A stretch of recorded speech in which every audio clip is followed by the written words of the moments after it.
Welcome friends, race classes के computer science के class में आपका स्वागत है। आज से रेस क्लास में हम लोग कंप्यूटर साइंस का एक नया सीरीज स्टार्ट कर रहे हैं, जिसमें बीपीएससी कंप्यूटर टीचर्स का जो वैकेंसी आ रहा है, इसको टारगेट करते हुए हम लोग इसके सिलेबस को कवर करेंगे। बीपीएससी कंप्यूटर टीचर्स का जो सिलेबस है, इसमें C plus plus, computer fundamental, .NET, Python, Java, computer network, DBMS जैसे टॉपिक्स हैं। एक एक करके हम लोग सारे टॉपिक्स को कवर करेंगे और इसके पूरे सिलेबस को कवर करते हुए टारगेट करेंगे कि कंप्यूटर टीचर्स का जो पूरा सिलेबस है, इसको हम लोग अच्छी तरह से कवर करें, जिससे कि हमारे व्यूअर्स को इसका लाभ मिले।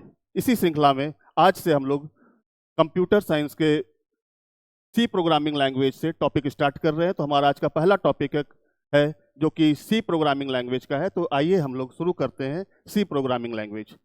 सी प्रोग्रामिंग लैंग्वेज की जब हम लोग बात करते हैं तो पहला क्वेश्चन हमारे मन में आता है, व्हाट इज सी? सी है क्या?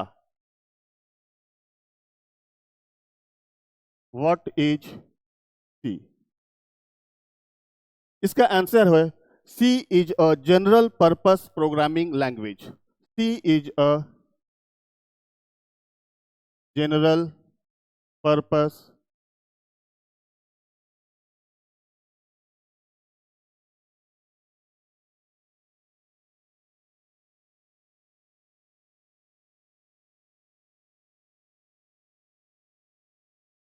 सी is a general purpose programming language. जब इस आंसर को देखते हैं और इसके हर एक पार्ट को जब हम लोग समझने की कोशिश करते हैं, तब हमको इसे पता चलेगा कि सी है क्या। सबसे पहले आते हैं लैंग्वेज पर। लैंग्वेज क्या होता है? लैंग्वेज का मतलब होता है भाषा। और भाषा क्या है? भाषा अभिव्यक्ति का माध्यम है। भाषा के थ्रू हम लोग अपने मन की बात दूसरे को समझाते हैं और दूसरे की बात खुद समझते हैं। हिंदी एक भाषा है, इंग्लिश एक भाषा है, फ्रेंच, लैटिन सारी भाषाएं हैं। इससे हम अपनी बातों को दूसरों को समझाते हैं। उसी तरह से सी क्या है? एक भाषा है, लेकिन कैसी भाषा है? प्रोग्रामिंग की भाषा है। C is a programming language. तो अब हम लोग समझते हैं कि प्रोग्राम क्या है, प्रोग्रामिंग क्या है। प्रोग्राम लिखने को प्रोग्रामिंग बोलते हैं। तो एक नया टर्म आ गया हमारे पास, प्रोग्राम। तो फिर ये क्वेश्चन आ जाता है कि प्रोग्राम क्या है। तो प्रोग्राम है set of instructions. Set of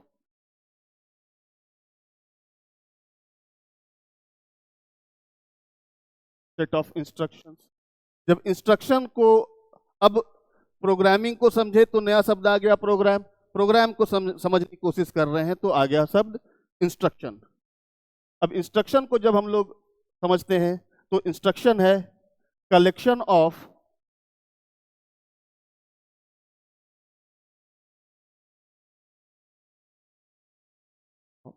operators and operands. Operators and operands. अब फिर से एक नया प्रश्न उठ जाता है कि ये ऑपरेटर्स क्या है एंड ऑपरेंड्स क्या है। तो ऑपरेटर्स को समझते हैं। ऑपरेटर्स क्या है? Operators are symbols which perform specific task. जैसे ये क्या है? ये एक सिंबल है, ये भी एक सिंबल है, ये भी एक सिंबल है, ये भी एक सिंबल है। लेकिन हर एक सिंबल का एक निश्चित मतलब है। जैसे ही हम लोग इस सिंबल को देखते हैं, हम लोग जोड़ने का काम करते हैं। इस सिंबल को देखते हैं, घटाने का काम करते हैं। इस सिंबल को देखते हैं, गुना करने का काम करते हैं। इस सिंबल को देखते हैं, भाग देने का काम करते हैं। ऐसा नहीं है कि इस सिंबल को हम लोग देखते हैं तो भाग दे देते हैं और इस सिंबल को देखते हैं तो घटा देते हैं। इसका मतलब क्या है? हर एक सिंबल का एक निश्चित काम है। तो ऐसे सिंबल जिसका निश्चित काम है, इसको हम लोग ऑपरेटर्स बोलते हैं। अब ऑपरेंड्स क्या है? ये जो ऑपरेटर्स है, ये जिन चीजों पे अप्लाई होता है उसको हम लोग ऑपरेंड्स बोलते हैं। 2+2। तो यहां पर जो ये सिंबल प्लस है, ये इन दो 2 पर अप्लाई हो रहा है। तो प्लस क्या है? प्लस ऑपरेटर है और 2 है ऑपरेंड। चूंकि ऑपरेटर इन दोनों टू पर अप्लाई हो रहा है, तो ये दोनों टू क्या कहलाएंगे? ऑपरेंड। इसका अब ये क्या है? ऑपरेटर एंड ऑपरेंड का कलेक्शन, ऑपरेटर एंड ऑपरेंड का कलेक्शन। तो ये ऑपरेटर एंड ऑपरेंड का कलेक्शन क्या कहलाएगा? इंस्ट्रक्शन। और इस तरह से इंस्ट्रक्शन का कलेक्शन क्या कहलाएगा? प्रोग्राम। और प्रोग्राम लिखने को हम लोग क्या बोलते हैं? प्रोग्रामिंग। तो सी क्या है? प्रोग्रामिंग लैंग्वेज है। अच्छा, इंस्ट्रक्शन केवल ये जो इंस्ट्रक्शन है ये मैथमेटिकल ऑपरेटर एंड ऑपरेंड्स है। हम लोग ऐसा भी कह सकते हैं राम स्टैंड अप। जब राम स्टैंड अप बोलते हैं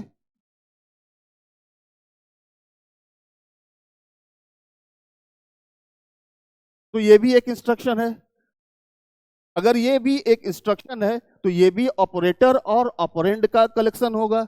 इसमें ऑपरेटर कौन है? Stand up. क्या काम करना है? Stand up. और ये ऑपरेटर अप्लाई किस पर हो रहा है? राम पर हो रहा है। तो स्टैंड अप ऑपरेटर है और राम ऑपरेंड है।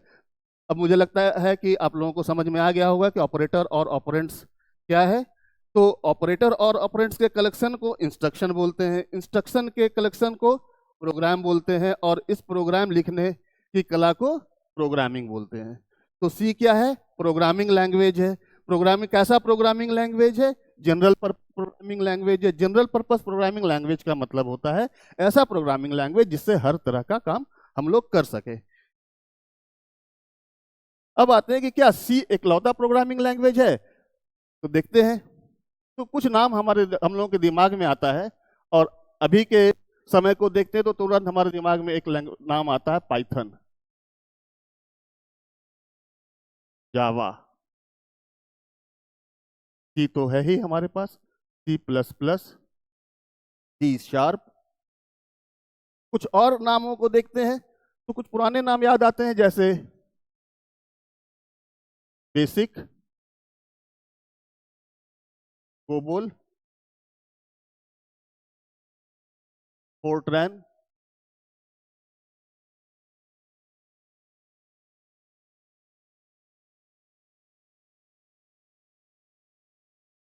Assembly language, machine language, etc. बहुत सारे नाम आ गए। इसके अलावा और भी बहुत सारे नाम हैं। इतने सारे प्रोग्राम के कुछ और प्रोग्रामिंग लैंग्वेज है? हाँ, तो बहुत सारे प्रोग्रामिंग लैंग्वेज है। इतने सारे प्रोग्रामिंग लैंग्वेज की जरूरत क्यों पड़ी? एक प्रोग्रामिंग लैंग्वेज से हमारा काम चल सकता था। तो थोड़ा सा इवोल्यूशन ऑफ प्रोग्रामिंग लैंग्वेज को समझते हैं। जब से कंप्यूटर आया तब से प्रोग्रामिंग हम लोग प्रोग्रामिंग लैंग्वेज का इस्तेमाल कर रहे हैं। पहला प्रोग्रामिंग लैंग्वेज कौन सा था? तो पहला प्रोग्रामिंग लैंग्वेज था मशीन लैंग्वेज। Machine language. किसी भी भाषा को जब हम लोग सीखते हैं तो सबसे पहले हम लोग क्या सीखते हैं? उसके अल्फाबेट्स को सीखते हैं। तो मशीन लैंग्वेज के भी कुछ अल्फाबेट्स होंगे। मशीन लैंग्वेज के अल्फाबेट्स क्या थे? 0 and 1, which is binary digits.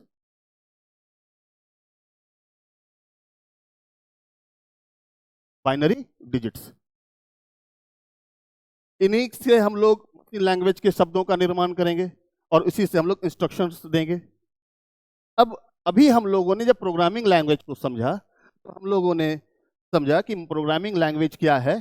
तो programming language set of instruction है, और ऑपरेटर्स एंड ऑपरेटर्स का और ऑपरेंड्स का कलेक्शन है। इसका मतलब है कि जब सी प्रोग्रामिंग मशीन लैंग्वेज जब हम लोग प्रोग्राम लिखेंगे तो वहां पर भी हम लोगों को ऑपरेटर्स और ऑपरेंड्स का कलेक्शन देना होगा। तो जब हम लोग मशीन लैंग्वेज में आते हैं तो यहाँ पर जो इंस्ट्रक्शन है हमारा वो है अल्फाबेट है वो 0 और 1 है। तो सारे इंस्ट्रक्शंस किस फॉर्म में होंगे? 0 और 1 के फॉर्म में होंगे, कुछ इस तरह से। इस तरह से एक रैंडम एग्जांपल ले लेते हैं। अगर हम ऐसे करके देखें कि ये क्या लिखा हुआ है तो हमें समझ में नहीं आ रहा है कि ये क्या है। इवन जो एक्सपर्ट हैं उन्हें भी ऑपरेटर्स एंड ऑपरेंड्स का जो रिप्रेजेंटेशन है बाइनरी लैंग्वेज में, मशीन लैंग्वेज में, उसको याद करने में दिक्कत होगा। और याद करने में दिक्कत होगा तो हम प्रोग्राम नहीं लिख पाएंगे। तो मशीन लैंग्वेज की का जो सबसे बड़ा ड्रॉबैक था वो ये था कि ये सीखने में और लिखने में बहुत दिक्कत था। लेकिन इसकी एक खासियत भी थी, वो ये थी कि ये मशीन की अपनी भाषा थी, मशीन लैंग्वेज। तो मशीन इसको समझता बहुत आसानी से था, बहुत जल्दी समझता था, बहुत जल्दी काम भी करता था। लेकिन प्रोग्रामर्स के लिए ये दिक्कत था कि इसको लिखना और सीखना दोनों दिक्कत का काम था। और ये इतना पावरफुल लैंग्वेज था कि ये हार्डवेयर से डायरेक्ट इंटरेक्ट करता था। तो उस समय लोगों ने सोचा कि एक ऐसा लैंग्वेज बनाया जाए जिसमें हम लोग प्रोग्रामर्स के लिए इजी कर दें और वो लैंग्वेज को आसानी से सीख सके। इससे क्या होगा, प्रोग्रामर्स मिलेंगे, नए नए प्रोग्रामर्स, अच्छे अच्छे प्रोग्रामर्स आएंगे, डेवलपमेंट का काम आसान हो जाएगा। तब उस समय लोगों ने कुछ सिंबल्स को असेंबल करके एक लैंग्वेज का निर्माण किया, जिसमें उन्होंने कैपिटल ए से लेकर कैपिटल जेड, स्मॉल ए से लेकर के स्मॉल जेड जैसे सिंबल्स को, 0 से 9 डिजिट्स और कुछ स्पेशल सिंबल, सेमीकोमा एक्सेट्रा को असेंबल करके एक लैंग्वेज बनाया। क्योंकि ये लैंग्वेज सिंबल्स को असेंबल करके बनाया गया था, इसलिए इस लैंग्वेज का नाम पड़ा असेंबली लैंग्वेज।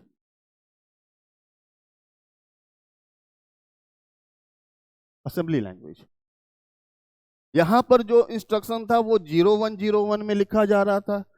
असेंबली लैंग्वेज में जो अल्फाबेट्स थे वो इंग्लिश लैंग्वेज के अल्फाबेट्स थे। तो जो इंस्ट्रक्शन हुआ आया वो कुछ इस तरह का था।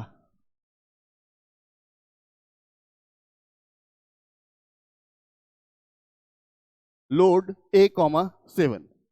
अब इसको और इसको देखें, दोनों इंस्ट्रक्शन को सामने में इवैल्यूएट करें तो आसानी से हम लोग ये कुछ ज्यादा समझ में आ रहा है बनिस्बत इस इंस्ट्रक्शन के। यहां पर देखते ही समझ में आ रहा है लोड A,7 मतलब A में 7 को लोड करो, असाइन करो। असेंबली लैंग्वेज में A is an accumulator register, that means accumulator में 7 को लोड करो। इंस्ट्रक्शन समझ में आ रहा है, थोड़ा सा यूजर फ्रेंडली, प्रोग्रामर फ्रेंडली हो गया लैंग्वेज। लेकिन एक बहुत बड़ा ड्रॉबैक आ गया। अब यहां पर जो लैंग्वेज है वो मशीन की भाषा में नहीं है, किसी दूसरे लैंग्वेज में है। ठीक उसी तरह से एक हिंदी बोलने वाले को एक फ्रेंच बोलने वाले के साथ बैठा दिया जाए, दोनों को समझ में नहीं आएगा। तो बात करने के लिए क्या करना होगा, एक इंटरमीडिएटर का, जो एक ट्रांसलेटर का जरूरत होगा, जो दोनों लैंग्वेज को ट्रांसलेट करके एक दूसरे को समझाए। तो यहाँ पर भी हम लोगों को, क्योंकि कंप्यूटर की ये अपनी भाषा नहीं है, असेंबली लैंग्वेज थी, कंप्यूटर की भाषा थी मशीन लैंग्वेज। तो असेंबली लैंग्वेज को कंप्यूटर नहीं समझता तो हम लोगों को एक नया सॉफ्टवेयर का जरूरत पड़ा, जो कि असेंबली लैंग्वेज को मशीन लैंग्वेज में ट्रांसलेट करके कंप्यूटर को समझाए। ये ट्रांसलेटर सॉफ्टवेयर कहलाता था असेंबलर। असेंबलर फिर से थोड़ा सा से रिव्यू करते हुए आते हैं। मशीन लैंग्वेज, मशीन की अपनी भाषा, मशीन सीधा सीधा इस लैंग्वेज को समझता था, पावरफुल लैंग्वेज था, लेकिन प्रोग्रामर्स के लिए सीखना और लिखना दोनों मुश्किल था। यहां पर इसको सॉल्व इजी करने के लिए सिंबल्स को असेंबल करके लाया, असेंबली लैंग्वेज बनाया गया। प्रोग्रामर्स के लिए थोड़ा आसान हुआ, लेकिन क्योंकि कंप्यूटर की अपनी भाषा नहीं थी तो यहां पर एक ट्रांसलेटर सॉफ्टवेयर लगाया गया, जिससे कि एग्जीक्यूशन टाइम थोड़ा सा बढ़ गया प्रोग्राम का। इन दोनों लैंग्वेज को, मशीन लैंग्वेज और असेंबली लैंग्वेज, इन दोनों लैंग्वेज को हम लोग बोलते हैं लो level language.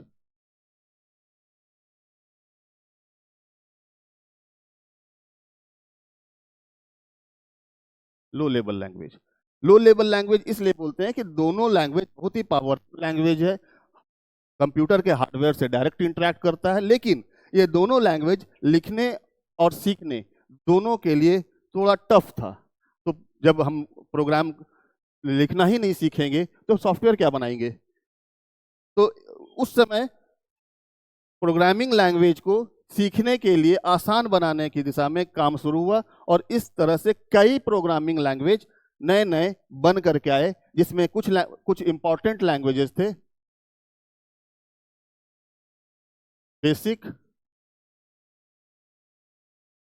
COBOL, Fortran, etcetera. Basic beginners all purpose symbolic instruction code, COBOL common business oriented language, Fortran formula translation. अब देखते हैं कि यहां पर किस तरह से, जैसे GW बेसिक, क्यू बेसिक जैसे सॉफ्ट प्रोग्रामिंग लैंग्वेजेस थे, तो एक एग्जांपल समझने की कोशिश करते हैं कि उसमें हम लोग कैसे प्रोग्राम लिखते थे। तो बेसिक में कुछ इस तरह का प्रोग्राम लिखा जाता था, let a equal to 10, let b equal to 20, let c equal to a plus b,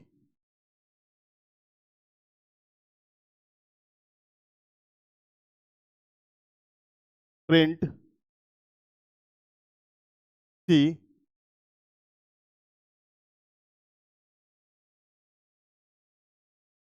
run।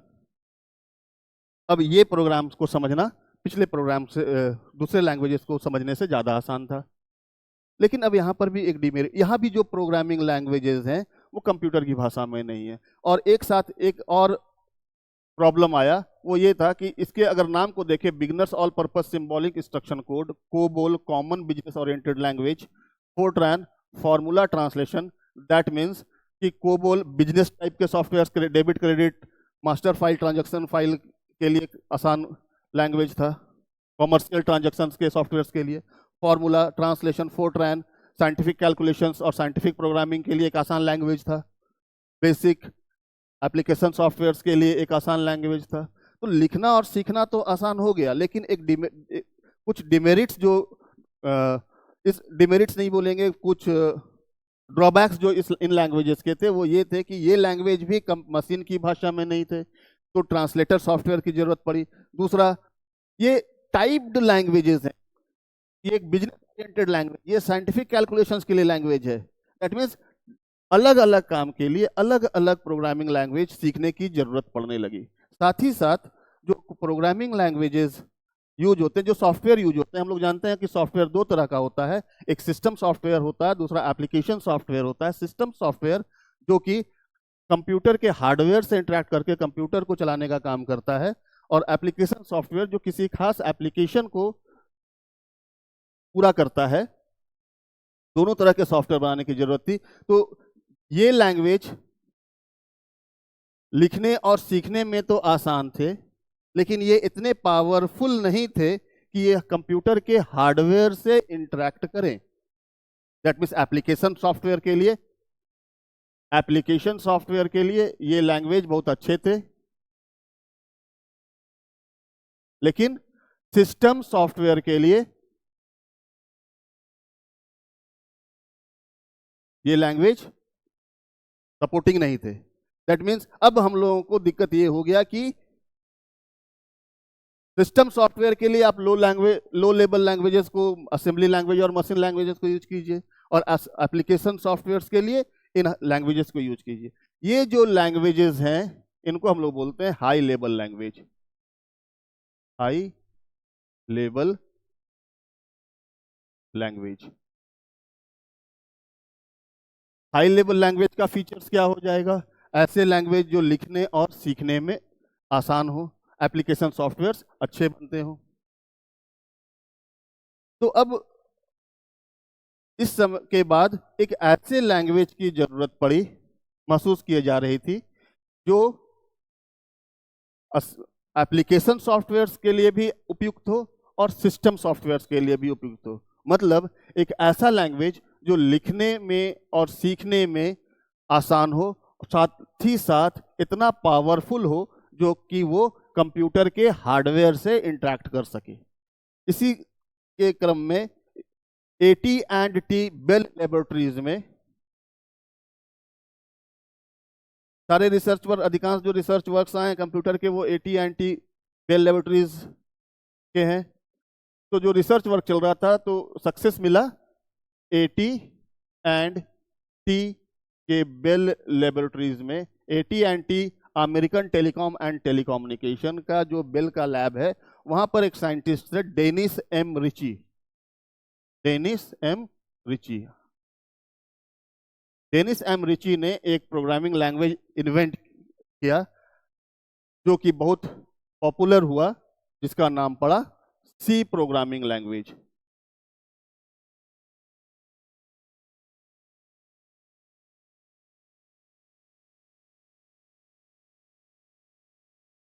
इसका बोलो 1972 1972 में आया था सी प्रोग्रामिंग लैंग्वेज, और ये बहुत ही पावरफुल लैंग्वेज था। ये हिट हुआ बहुत अच्छा, क्योंकि ये मशीन लैंग्वेज और असेंबली लैंग्वेज, मतलब कि लो लेवल लैंग्वेज के जैसा पावरफुल था और हार्डवेयर से इंटरेक्ट करता था। साथ ही साथ ये हाई लेवल लैंग्वेज के जैसा सीखने और लिखने में आसान था। क्योंकि C programming language low level language और हाई लेवल लैंग्वेज दोनों के फीचर को कंटेन करता था, इसलिए हम लोग सी प्रोग्रामिंग लैंग्वेज को बोलते हैं मिडिल लेवल लैंग्वेज। ठीक है, तो ये थोड़ा सा एक ब्रीफ हिस्ट्री था कि क्यों जरूरत, तो क्यों हम लोगों को जरूरत पड़ा और क्यों इतने सारे लैंग्वेज आए और कैसे सी उभर कर सामने आया। बेसिकली कंप्यूटर प्रोग्रामिंग लैंग्वेजेस के इवोल्यूशन में जो इनिशियल फेज है, उसमें जो नए नए प्रोग्रामिंग लैंग्वेज बन करके आए और एक एक के बाद एक डेवलपमेंट हुआ लैंग्वेजेस का, उसका पहला रीजन ये था कि प्रोग्रामिंग लैंग्वेज को सीखने और लिखने के लिए आसान बनाया जाए।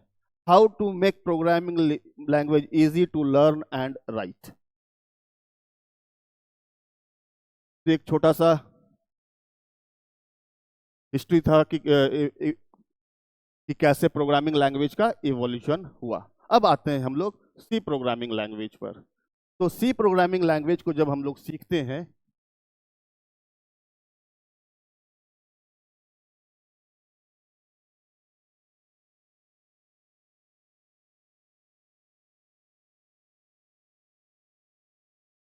तो किसी भी लैंग्वेज को जब हम लोग सीखते हैं तो सबसे पहले हम लोग क्या सीखते हैं, उसके अल्फाबेट सेट्स को।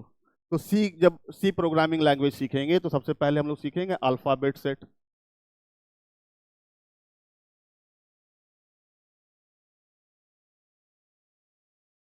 सी के अल्फाबेट सेट में कैपिटल ए से लेकर कैपिटल जेड, स्मॉल ए से लेकर स्मॉल जेड, 0 से 9 डिजिट्स और कुछ स्पेशल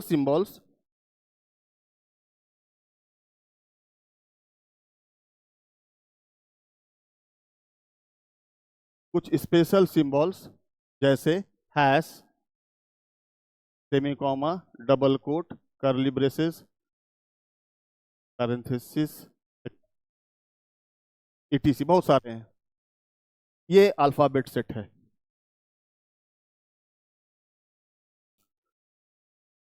तो अब हम लोग एक छोटा सा प्रोग्राम लिखते हैं और उसके उसके थ्रू समझते हैं और फील करने की कोशिश करते हैं कि कंप्यूटर सी प्रोग्रामिंग लैंग्वेज होता कैसा है, कैसे हम लोग उसको लिखते हैं।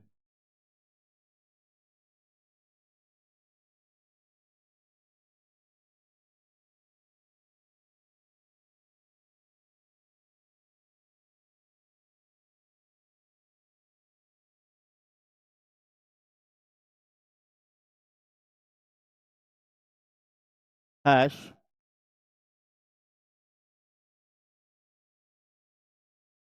Include,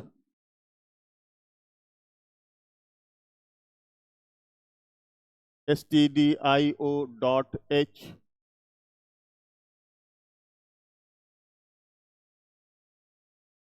main,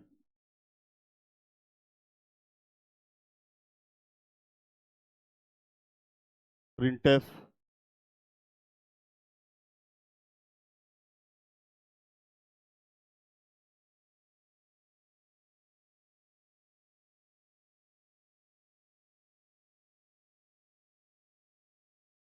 return 0। ये एक छोटा सा सी का प्रोग्राम है। इसके अलग अलग पार्ट को हम लोग समझते हैं। सबसे पहले है हैश। हैश क्या है? Hash is called pre processor directive. Pre processor directive, STDIO.H पूरा नाम है standard input output. H stands for header file।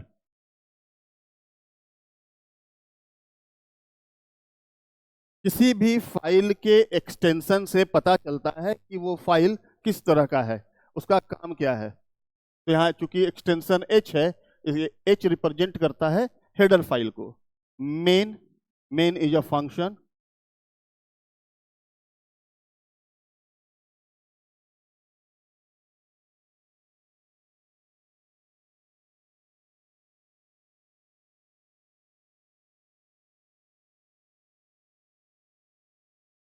Start of main body block,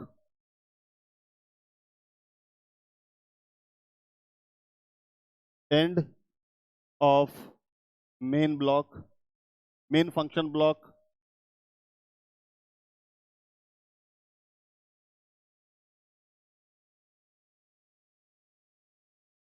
end of main function block. Printf, printf भी एक function है।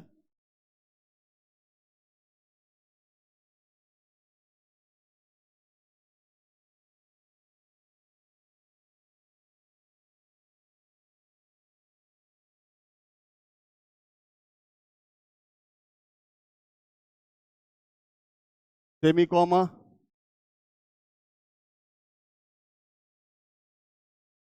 Delimiter या terminator, line terminator.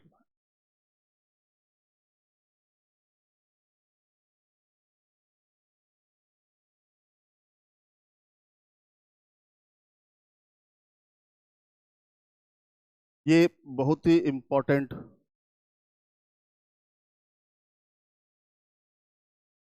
Screen है, बहुत ध्यान से समझिएगा। Hash pre processor directive. Pre processor, processor के पास जाने से पहले का डायरेक्टिव इंस्ट्रक्शन। तो सबसे पहले हम लोग को यह समझना होगा कि ये प्री प्रोसेसर है क्या। तो प्री प्रोसेसर को समझने के लिए हम लोग एक छोटा सा डायग्राम बनाते हैं और उस डायग्राम से सीखते हैं, समझने की कोशिश करते हैं कि प्री प्रोसेसर होता क्या चीज है। जब भी हम लोग कोई प्रोग्राम लिखते हैं तो प्रोग्राम हमारा होता है सोर्स कोड। सोर्स कोड, क्योंकि ये कोड मशीन की भाषा में नहीं है, तो प्रोसेसर के पास एग्जीक्यूशन के लिए भेजने से पहले हम लोगों को इस सोर्स कोड को, जो ये हमारे केस में हम लोग जो अभी प्रोग्रामिंग सीख रहे हैं, ये पर हमारा सी का प्रोग्राम है, इसको ट्रांसलेट करना है हम लोगों को मशीन की लैंग्वेज में। तो हम लोग ट्रांसलेटर सॉफ्टवेयर के पास भेजते हैं।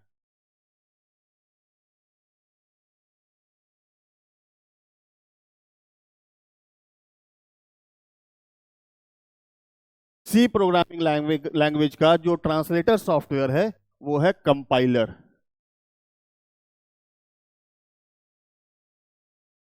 कंपाइलर का काम क्या है? कंपाइलर सबसे पहले प्रोग्रामिंग लैंग्वेज का जो सोर्स कोड है, इस सोर्स कोड के सिमेंटिक्स को चेक करता है, सिंटैक्स और ग्रामर को चेक करता है और देखता है कि क्या इस प्रोग्रामिंग लैंग्वेज का जो कोड लिखा गया है, इसमें कोई एरर तो नहीं है, सिंटैक्स का एरर, ग्रामर का एरर तो नहीं है। अगर कोई ग्रामर का एरर होगा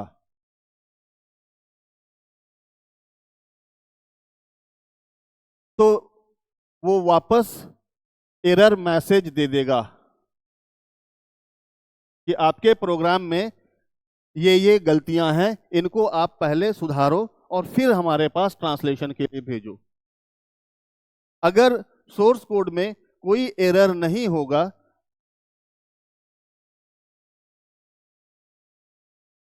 तब ये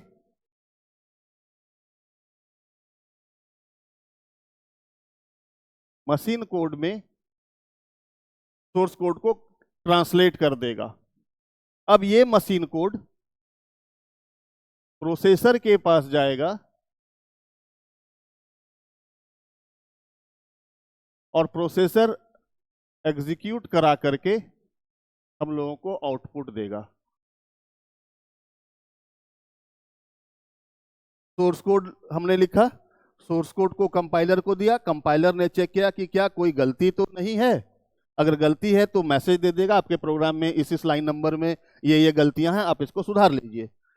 अगर कोई गलती नहीं है तो वो सोर्स कोड को मशीन कोड में कन्वर्ट करेगा और ये मशीन कोड प्रोसेसर के पास जाएगा, प्रोसेसर उसको एग्जीक्यूट करा करके हम लोगों को आउटपुट दे देगा।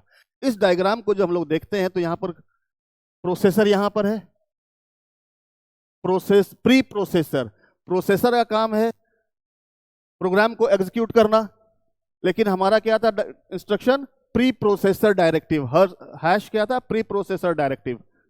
तो प्रोसेसर के पहले का इंस्ट्रक्शन, तो प्रोसेसर के पहले कौन काम कर रहा है, कंपाइलर काम कर रहा है। तो प्री प्रोसेसर डायरेक्टिव किसके लिए है, कंपाइलर के लिए। हमारा प्री प्रोसेसर कौन है,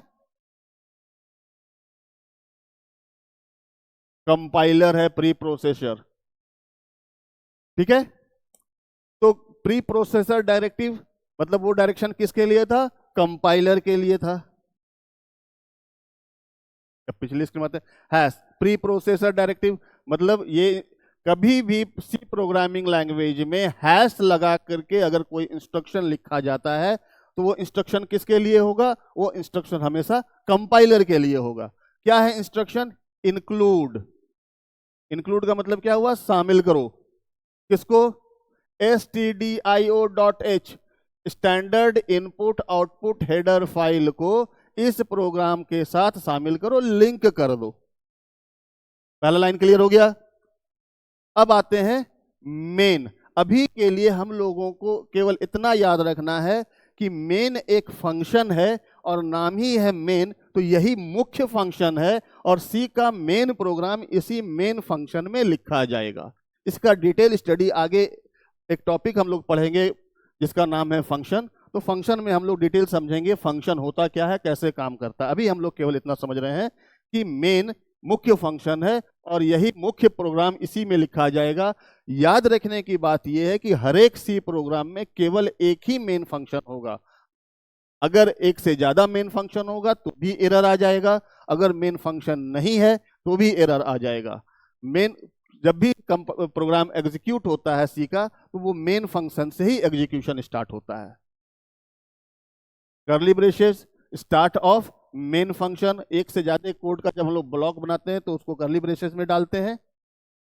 प्रिंटएफ ये भी एक फंक्शन है। ये कैसा फंक्शन है, नाम ही है प्रिंट, प्रिंट का फंक्शन है। तो हम लोगों को ये काम क्या करता है, प्रिंटएफ में छोटे ब्रैकेट के अंदर में डबल कोट में हम लोग जो भी चीज लिखेंगे वो एज इट इज मॉनिटर पर प्रिंट कर देगा। यहां पर हम लोगों ने क्या लिखा है, रेस क्लासेस, तो डबल कोट के अंदर में तो वो रेस क्लासेस प्रिंट कर देगा। सेमी कॉमा, डेलीमीटर या लाइन टर्मिनेटर, जैसे हिंदी में पूर्ण विराम और इंग्लिश में फुल स्टॉप से किसी सेंटेंस को खत्म करते हैं, उसी तरह से सी प्रोग्रामिंग लैंग्वेज में हम लोग सेमी कॉमा से खत्म करते हैं, लाइन को टर्मिनेट करते हैं। इसके बाद है रिटर्न जीरो। ये पोर्शन भी जो है ये भी हम लोग फंक्शन में समझेंगे कि रिटर्न जीरो क्यों लिखते हैं। अभी हम लोग केवल इतना समझेंगे कि रिटर्न जीरो सी प्रोग्रामिंग में मेन फंक्शन का लास्ट लाइन होगा, इसके बाद सीधे कर्ली ब्रैकेट क्लोज होगा। ये हमेशा लास्ट लाइन होगा। ये इसके पहले अगर किसी लाइन के ऊपर में लिख दें, बीच में कहीं लिख दें तो अनरीचेबल कोड का एरर आ जाता है। ये हमेशा लास्ट लाइन होगा और इसके बाद कर्ली ब्रैकेट क्लोज हो जाएगा।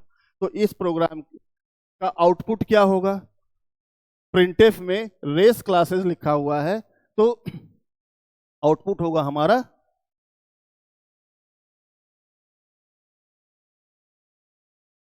Race classes. ध्यान देने की बात है कि जैसे ये stdio.h जो है वो एक हेडर फाइल है, इस तरह के हेडर फाइल्स का एक कलेक्शन है, एक लाइब्रेरी है सी प्रोग्रामिंग लैंग्वेज में। अब इस प्रोग्राम को समझते हैं कि आखिर ये हेडर फाइल को इंक्लूड करने की जरूरत क्यों है। तो हम लोगों ने कहा कि प्रिंटफ फंक्शन में जो भी चीज हम डबल कोट में लिखते हैं वो कंप्यूटर के मॉनिटर पर आउटपुट आ जाएगा। तो कंप्यूटर को पता कैसे चल रहा है कि प्रिंटफ फंक्शन का काम क्या है, प्रिंटफ फंक्शन में जो भी चीज लिख रहे हैं वो कंप्यूटर के मॉनिटर पर कैसे प्रिंट हो जा रहा है। प्रिंटफ का जो काम है, इस फंक्शन का काम पूरा डिटेल में stdio.h हेडर फाइल में लिखा गया है। तो जैसे ही प्रिंटफ फंक्शन कोड में आता है, प्रोग्राम में जब एग्जीक्यूशन इस लाइन का स्टार्ट होता है तो कंप्यूटर चेक करता है कि प्रिंटफ फंक्शन का काम क्या है। क्योंकि ये फाइल इंक्लूड किया गया है तो कंप्यूटर इस फाइल में जाता है और चेक करता है कि प्रिंटफ फंक्शन का काम क्या है। यहां से वो देखता है और उसको पता चल जाता है कि काम क्या है, मॉनिटर पर आउटपुट देना है, तो वो कंप्यूटर के मॉनिटर पर आउटपुट दे देता है। क्या होगा अगर हम ये हेडर फाइल इंक्लूड ना करें?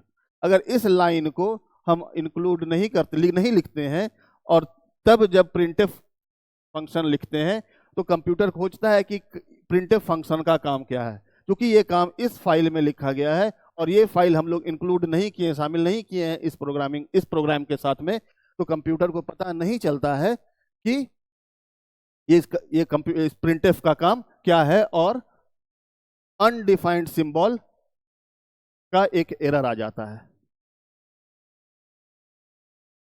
इसका स्क्रीनशॉट ले लीजिए, इंपॉर्टेंट पार्ट है, इसको देख लीजिए।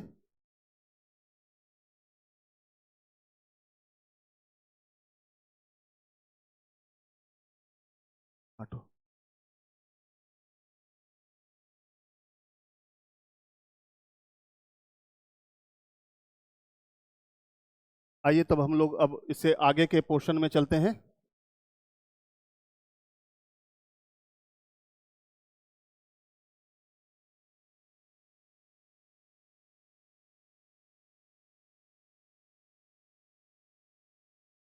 अगला टॉपिक है हम लोगों का टोकन्स।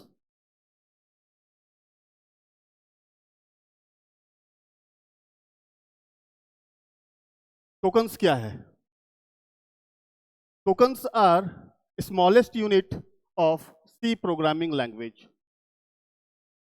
जैसे वर्ड्स के बिना सेंटेंस नहीं बन सकता, उसी तरह से टोकन्स के बिना सी प्रोग्राम नहीं लिखा जा सकता।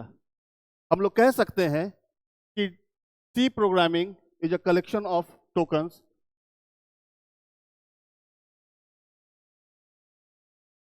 सी प्रोग्रामिंग लैंग्वेज में जो टोकन्स हैं वो कई प्रकार के हैं, मुख्यतः 6 प्रकार के टोकन्स हैं। पहला कीवर्ड,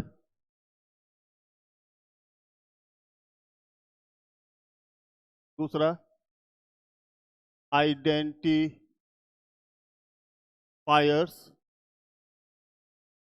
तीसरा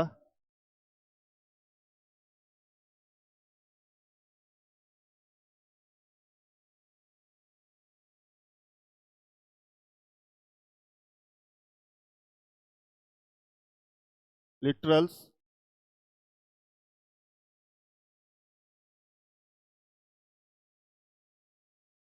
चौथा स्ट्रिंग,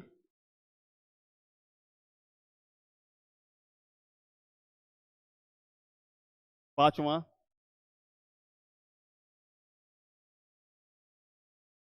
पंक्चुएटर्स, छठा ऑपरेटर्स। ये 6 कीवर्ड्स हैं। एक एक करके समझते हैं कि ये कीवर्ड्स क्या हैं।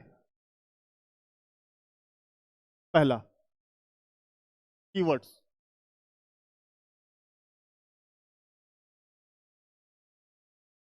Keywords are reserve words.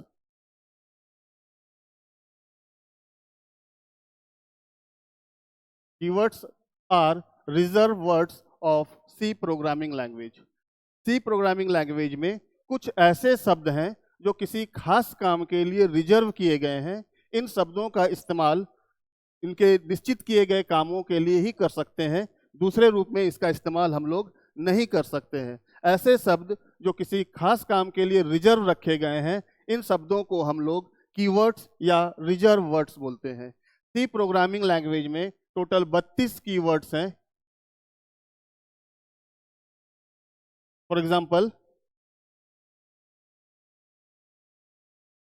Do, while, for, if,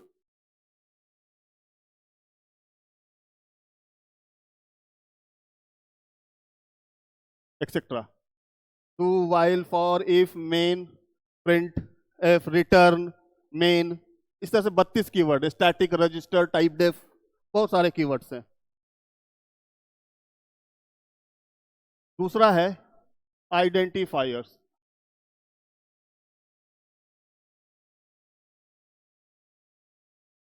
identifiers, identifier शब्द बनता है आइडेंटिफाई से। आइडेंटिफाई का मतलब होता है पहचान करना। आइडेंटिफायर्स मतलब जो किसी का पहचान कराए। Identifiers are the name of function,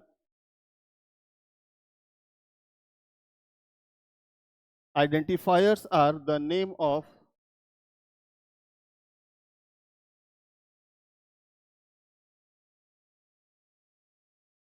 pointer, variables,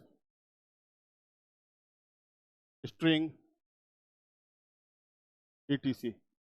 C programming language में हम लोग कई चीज़ों का नाम रखते हैं, और वो जो नाम रखते हैं उसको हम लोग आइडेंटिफायर्स बोलते हैं। आइडेंटिफायर्स के कुछ बनाने के कुछ रूल्स हैं, कुछ कन्वेंशंस हैं। रूल्स क्या हैं? पहला, आइडेंटिफायर का नाम 32 कैरेक्टर से ज्यादा का नहीं हो सकता। 32 लिट कैरेक्टर।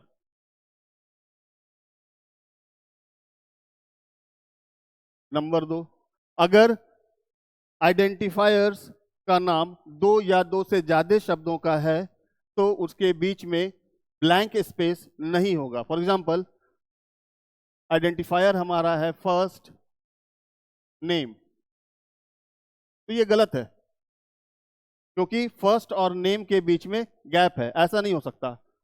इसको हम लोग साथ में लिखेंगे।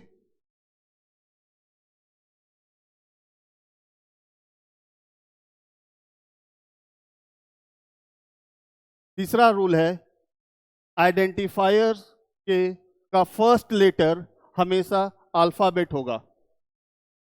फर्स्ट लेटर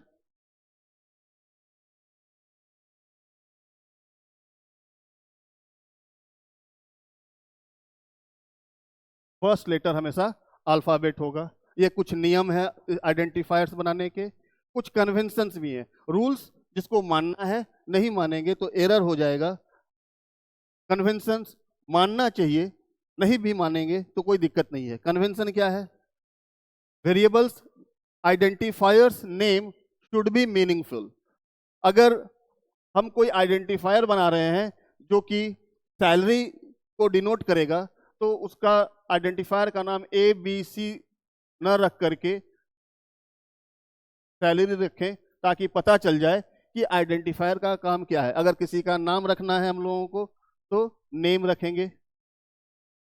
इस तरह का आइडेंटिफायर बनाना चाहिए। अगर हम सैलरी और नेम ना लिख के ABC वगैरह कुछ दें तो गलत नहीं है, लेकिन मीनिंगफुल होना चाहिए। नंबर 2, अगर आइडेंटिफायर का नाम 2 या 2 से ज्यादा शब्दों का बना हुआ है तो उसको अंडरस्कोर से जोड़ें।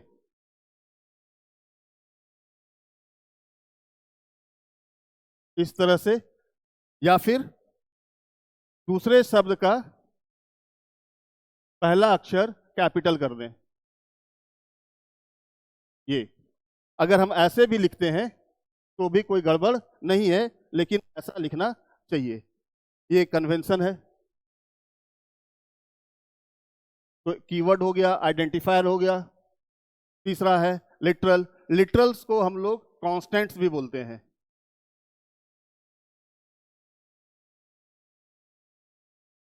कॉन्स्टेंट्स जिसका वैल्यू कभी चेंज ना हो। सी प्रोग्रामिंग लैंग्वेज में कई तरह के कॉन्स्टेंट्स होते हैं, integer constant,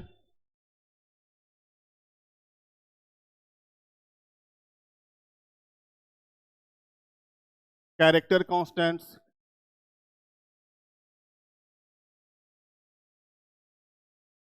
float constant, etcetera, बहुत तरह के कांस्टेंट्स होते हैं। तीसरा है स्ट्रिंग, सॉरी चौथा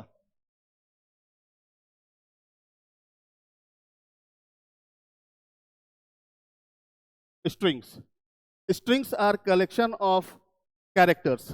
जैसे आर एक कैरेक्टर है, ए एक कैरेक्टर है, एम एक अलग अलग कैरेक्टर है, लेकिन जब हम इनको एक साथ लिख दें तो ये हो गया कलेक्शन ऑफ कैरेक्टर और ये कहलाएगा स्ट्रिंग। लेकिन टेक्निकली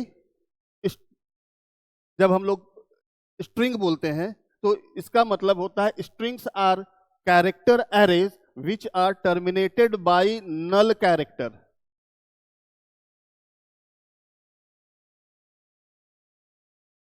या तो सिंबल हम लोग \0 यूज करेंगे या कैपिटल में NULL नल लिखेंगे, दोनों यूज कर सकते हैं जो इजी हो। सिंगल कोट में \0 तो नल कैरेक्टर, इसका मतलब है कि हर एक कैरेक्टर एरे या कलेक्शन ऑफ कैरेक्टर्स स्ट्रिंग नहीं होगा। कौन सा कैरेक्टर एरे स्ट्रिंग होगा? जिसका लास्ट कैरेक्टर नल कैरेक्टर हो।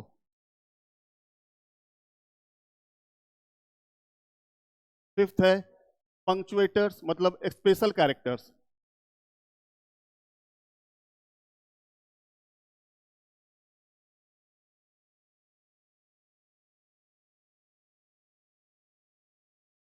सेमीकोमा, hash, double quote, plus, minus, ETC।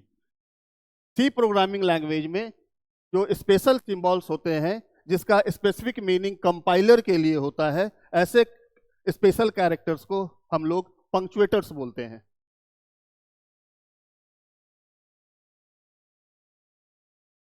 छठा है ऑपरेटर्स। ऑपरेटर्स क्या है? Operators are special symbols which perform specific task. ऐसे सिंबल जो किसी निश्चित काम को करते हैं उसको हम लोग ऑपरेटर्स बोलते हैं। सी प्रोग्रामिंग लैंग्वेज में ऑपरेटर्स कई तरह के होते हैं। पहला है अरिथमेटिक ऑपरेटर्स,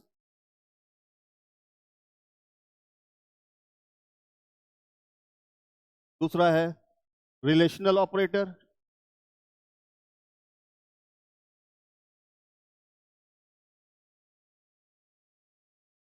चौथा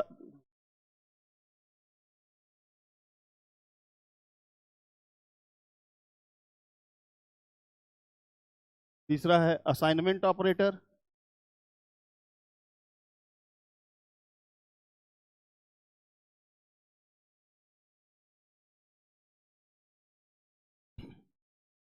चौथा है लेफ्ट शिफ्ट ऑपरेटर,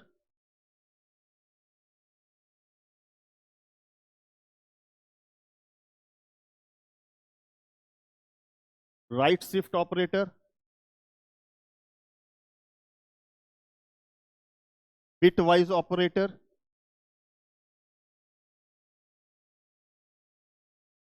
एक्सेट्रा।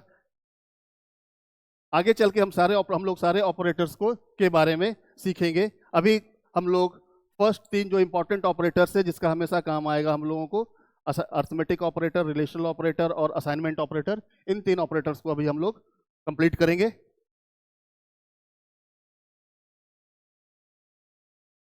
पहला है अर्थमेटिक ऑपरेटर।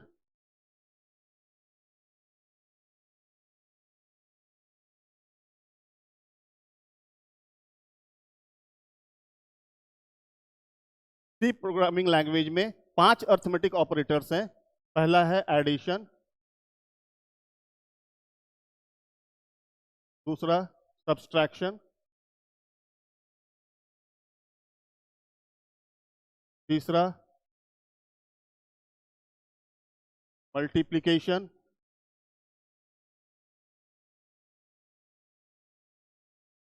चौथा डिवीजन, लेकिन यहां पर हम लोग डिवीजन को बोलते हैं इंटीजर डिवीजन।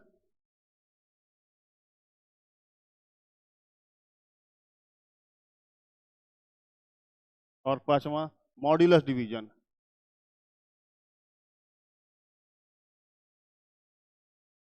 जो सिंबल्स है एडिशन के लिए हम लोग प्लस का सिंबल यूज करते हैं, सब्सट्रैक्शन के लिए माइनस, मल्टीप्लिकेशन के लिए एस्ट्रिक्स, इंटीजर डिवीजन के लिए फॉरवर्ड स्लैश और मल्टीप्लिकेशन मॉड्यूलस डिवीजन के लिए परसेंट का साइन इस्तेमाल होता है। ये तीन ऑपरेटर तो सिंपल है। थोड़ा सा यहाँ पर इंटीजर डिवीजन और मॉड्यूलर डिवीजन का फंक्शनलिटी को समझ लेते हैं। अगर कोई ये जो इंटीजर डिवीजन है ये हमेशा हम लोगों को क्वोशेंट देता है, भागफल, और जो मॉड्यूलस डिवीजन है ये हम लोगों को रिमाइंडर देता है, यानी कि शेष। जैसे कि अगर कोई इंटीजर वैल्यू 5 है, इसको 2 से डिवाइड करें तो 2 2 ज़ा 4, रिमाइंडर 1 बचा। तो अगर 5/2 करेंगे तो हम लोग को क्वोशेंट 2 मिलेगा, और 5 मॉड्यूलस डिवीजन 2 करेंगे तो रिमाइंडर 1 मिलेगा। ये अर्थमेटिक ऑपरेटर है। सेकेंड है रिलेशनल ऑपरेटर।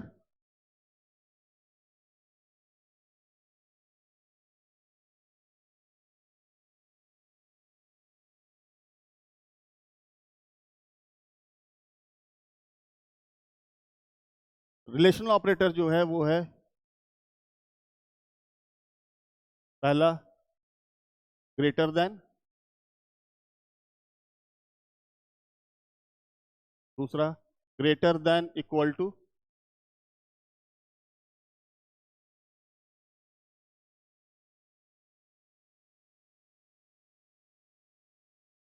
लेस देन,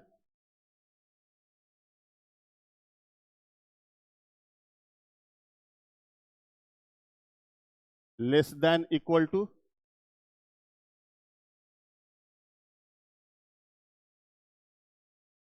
और पांचवा है इक्वल टू। इक्वल टू के लिए हम लोग डबल इक्वल टू का साइन इस्तेमाल करते हैं। ये है इक्वल टू। जो सिंगल इक्वल टू है उसको हम लोग बोलते हैं असाइनमेंट ऑपरेटर।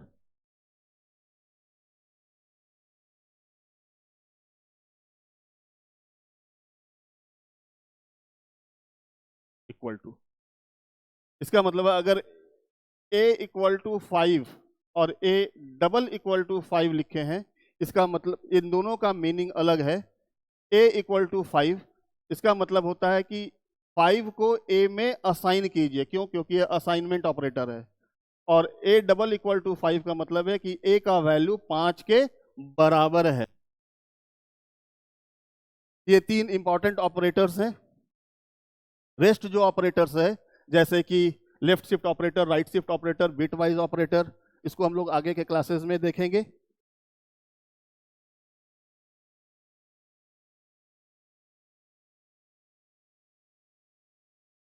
इसको उतार लीजिए, स्क्रीनशॉट ले लीजिए, और अगले क्लास नेक्स्ट वीडियो में हम लोग डेटा टाइप, वेरिएबल्स, कॉन्स्टेंट्स वगैरह को डिस्कस करेंगे। आज का वीडियो हम लोग यहीं पर ख़त्म करते हैं। आप लोग अपना कमेंट्स दीजिए, फीडबैक दीजिए, और आपका सजेशंस काफ़ी वैल्यूबल होगा, ताकि हम कोई भी इम्प्रूवमेंट करना हो तो हम लोग उसको इम्प्रूवमेंट करेंगे। अगर अच्छा लगता है तो वीडियो को लाइक कीजिए, सब्सक्राइब कीजिए और अपने फ्रेंड्स के साथ शेयर कीजिए, ताकि सभी इसका लाभ उठा सकें। Thank you.